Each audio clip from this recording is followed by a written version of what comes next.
Hello class, this is Demetrius Wilson with Marketing, Chapter 6, Creating Offerings. Our learning objectives for this chapter, or for a portion of this chapter, are distinguish between the three major components of an offering: product, price, and service. Product, something that's tangible that you can touch; service, something intangible that you cannot; and price, obviously, relative to how much you pay. Explain from a product dominant and service dominant approach, the mix of components that comprise different types of offerings, and distinguish between technology platforms and product lines. So, a product, most offerings consist of a product or tangible good that people can sell and own. Products have features which are characteristic of the offering. So if you have a PlayStation, they have certain features. It's a product. You can tap on it. You can touch it. It is tangible. Price offerings have a price that is paid for.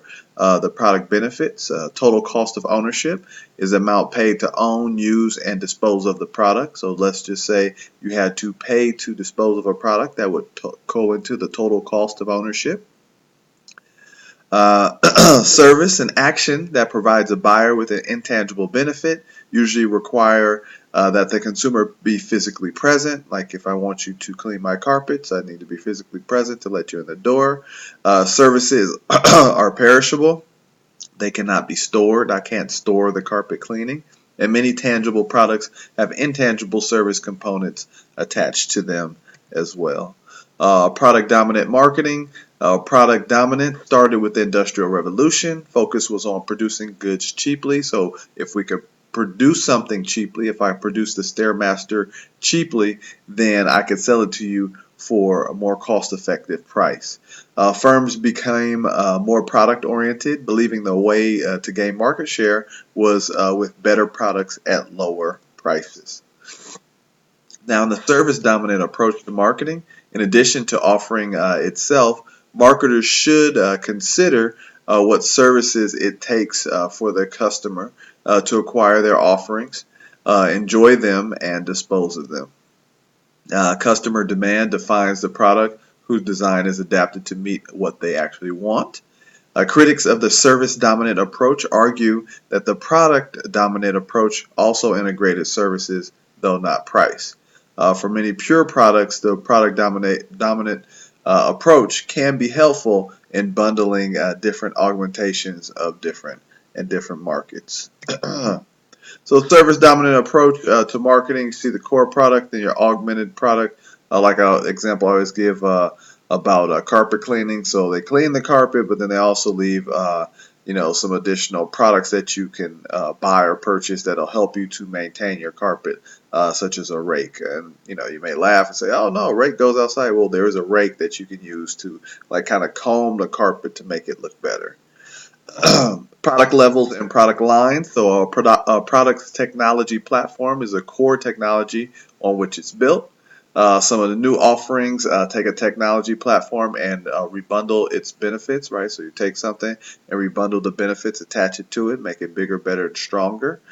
Technology platforms are not limited to tangible products. Remember, tangible is what you can touch, intangible you cannot. Knowledge can be a type of technology platform in a pure services environment. So product lines, a group of related offerings and is created to make marketing strategies efficient. So these are different definitions that you definitely need to know. Line depth, the number of offerings in a product line. So how many different offerings do you have? Line extension, when a new but similar product is added to a line. A line breadth is a function of how many different or distinct product lines a company has. And the product mix is the entire assortment of products that the firm actually offers. Key takeaways always for you to read. Companies' market offerings composed of a combination of tangible and intangible characteristics. Big key takeaway, goods tangible you can touch, intangible you can't touch. Be sure to read the key takeaways. Additional learning objectives. Define the various types of offerings marketed to individual consumers. So what's being offered to us as individual consumers. Explain why a single offering might be marketed differently to different types of consumers. I would market something to someone who has a lot of money a little bit differently than I would to someone who doesn't. There are four general categories of consumer offerings. So you have convenience. So you have little effort in shopping. Bread example, like you're not going to search 10 different stores for a specific type of bread. Shopping, you want to compare products and select. Consumers are often care about brand names, right? So I don't want the off-brand bike. I want the Swin or the Diamondback.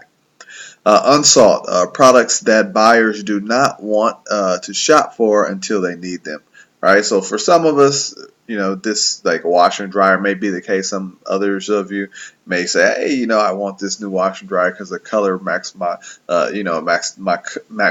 color scheme in the house. But I wouldn't buy another washer and dryer until I actually need it to. Specialty, highly differentiated, available through limited channels, right? So you need something, a specialty good. You're going to have limited channels in which you can purchase that from. So more key takeaways, convenience offerings, shopping offerings, specialty offerings, and unsought offerings are the major types of consumer offerings. Read the rest of the key takeaways to ensure that you know the difference between the four, because those are things that, would definitely pop up on a quiz and or test. Learning objectives. Define the various types of offering marketed to businesses. Identify some of the differences with regard to how the various types of business offerings are marketed. So things are marketed just a little bit differently to a consumer than it would be marketed to a company. Primary categories of business-to-business offerings. So capital equipment offering is any equipment purchased and used for more than 1 year and depreciated over its useful life. So like a copier, something that you will continue to use. The value will continue to decrease because eventually it's going to break. Raw material offering. So if I make skateboards, I need wood. Wood would be my raw material. Our materials firms offer other firms so they can make a product or provide a service. OEM or original equipment manufacturer offerings are components or parts sold by a manufacturer to another to get built into a final product without further modification, like an Intel Pentium chip. That you'll get that and they'll put it into the laptop that we're all using and then, proceed with construction. MRO or maintenance, repair, and operations, right? You have to definitely repair things. Refer to products and services used to keep a company functioning. You're going to have to repair a few things here and there to keep a company functioning. Facilitating offerings include products and services that support a company's operations but are not a part of the final product it sells, right? So support the operations and everything that we do, but it's not part of the actual product that we put out, like the skateboard. There are a lot of other things that go into whatever product we put out, but it doesn't necessarily mean it's grouped that way. More key takeaways. Be sure to read those. Business buyers purchase various types of offering to make their own offering. So you should know that things just don't come together without people putting them together. And a lot of times they need products and services from other companies. More learning objectives. Understand the branding decisions firms make when they're developing new products. Identify the various levels of packaging for new products as well. Let me see. Sorry about that. Actually went a little bit further than I should. Probably hit the wrong button. Let's go back right there.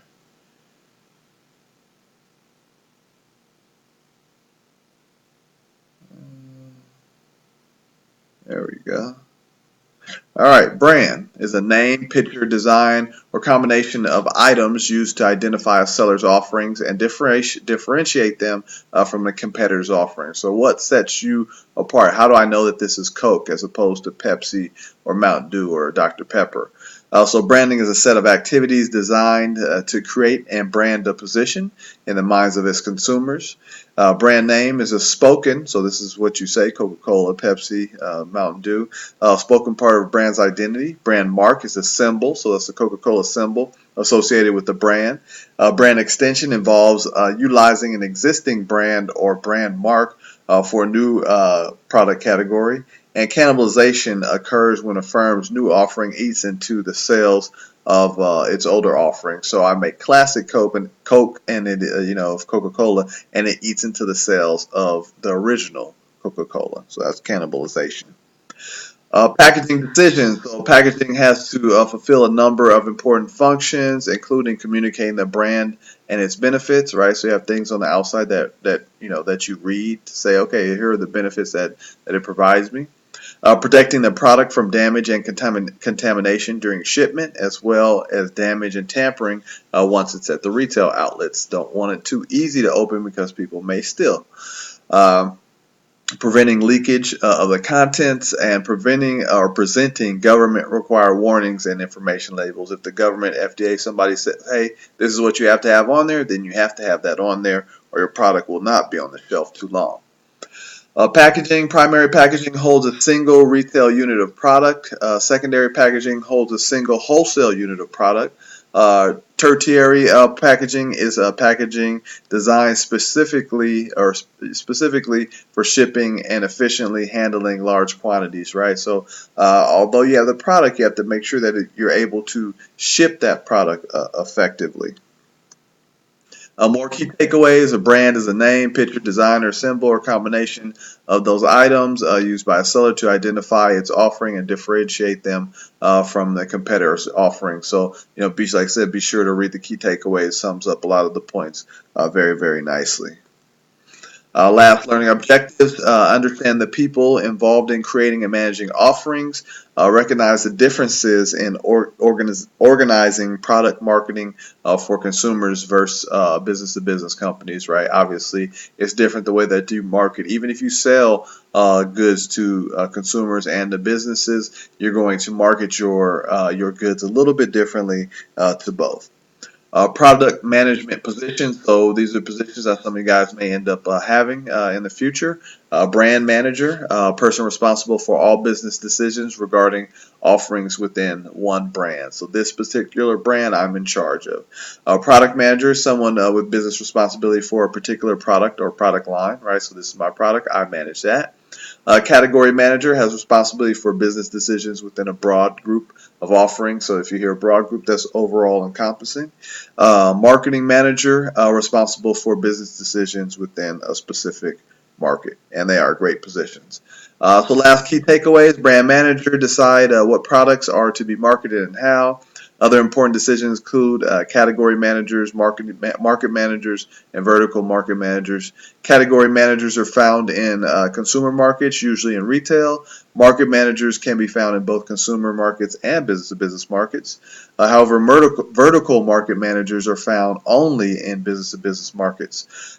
Some companies have market managers but no brand managers, right? So you don't necessarily have to tell a company this is how company has to be structured. They structure how they structure it, and if they're not as effective as they want to be, maybe they change, but it's nothing that says that they have to. Instead, vice president of marketing or other executive is responsible for the actual brands. And that's it. This is only 26 slides for chapter 6. Got through that pretty quickly. Be sure to check the announcements and do everything you need to do this week, including watching the lecture, watching supplemental videos, taking your quiz, anything else that's actually due. So we'll see you next time for chapter 7. As always, have a good day and a great week.